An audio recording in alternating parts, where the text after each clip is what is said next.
Hello guys, welcome to my new vlog. आज हम जा रहे हैं पुराने तीर्थ पर घूमने, मंदिर जाने।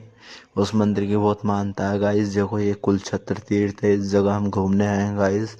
तो गए मेरे दोस्त के मोबाइल चलाने में लग गए, मैं व्लॉग शूट कर रहा हूँ गाइस। देखो, ये बाबा खड़े हैं हमारे धोरे। देखो, ये यहाँ का पुराना कुंड है, इसमें हम मच्छी पलती हैं, पहले नहाते थे हमारा, इसमें मच्छियाँ कछुए पलते हैं गाइस। देखो, ये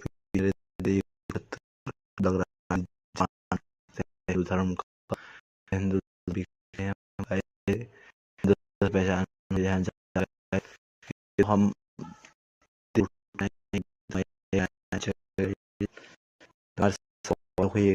गाइस देखो, कैसे कैसे लोग रहते हैं यार यहाँ पर। तो किसी के साथ जैसे बंद और चढ़ा रहे हैं, वो प्रसाद चढ़ा रहे हैं। उस जगह बहुत मानता है, बरगद के पेड़ है वो गाइस। किसी के साथ चल, समाप्त बोलो, राधे राधे।